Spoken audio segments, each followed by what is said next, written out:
bayan. Kamusta po kayo? Ako po'y isa sa inyong anak na nag-aalala sa'yo. Ramdam ko po ang kalagayan yung hindi pa bumubuti. Wari ko'y di pa sapat ang lunas ng nakararami mong anak. Nagbuwis ng buhay upang ika'y isalba. Buong tapang na lumaban dahil mahal ka nila.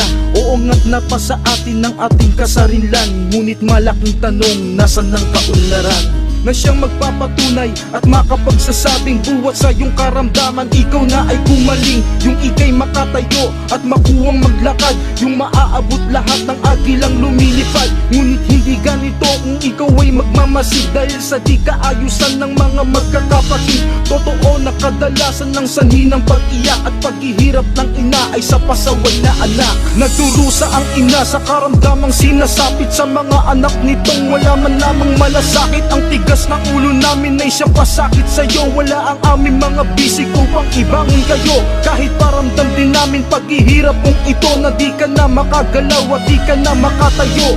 Sa iyong mga anak ito ang kapalaran mo. Sadyamang nakakalungkot ngunit ito ang totoo.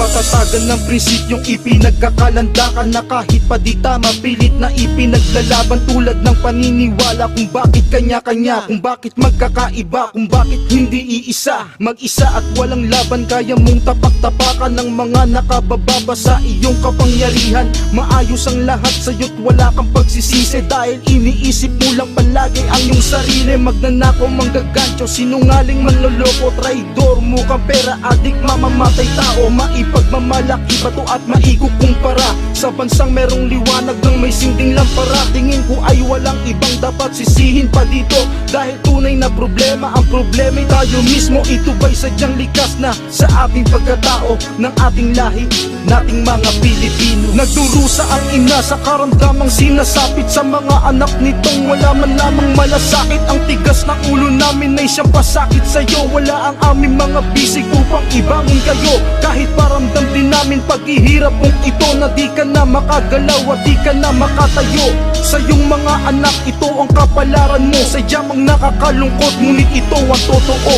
Wala na ba talagang saysayang ipinaglaban ng mga bayani natin para sa ating kalayaan? Yung sila'y mabibigo lamang ngayon sa ating kamay. Kung pag-unlad sa ating sarili di natin maibigay. Nakamit ang kalayaan at lubang sariling atin. Ngunit tayo ay animoy wala sa sarili natin. Dahil nga watak-watak utak na magkakaiba. Bagamat wala sa puso'y walang pagkakaisa. Paano tayo uunlad sa hirap makakatawid kung wala kang malasakit sa iyong sariling kapatid? Kung mga mali sa bayan ay hindi mo sisilipin, kung ang tanging sarili lamang ang iyong iisipin, paano pa isasalba ang inang bayang malubha sa karamdaman at ito ay matagal ng malala? Makakabangon pa kaya yan ang di natin sigurado kung ating inang bayan mistulan ng paralisado. Nagdurusa ang ina sa karamdamang sinasapit sa mga anak nitong wala man lamang malasakit. Ang tigas ng ulo namin ay siyang pasakit sa'yo. Wala ang aming mga bisig upang ibangin kayo. Kahit paramdam din namin paghihirap kung ito na di ka na makagalaw at di ka na makatayo.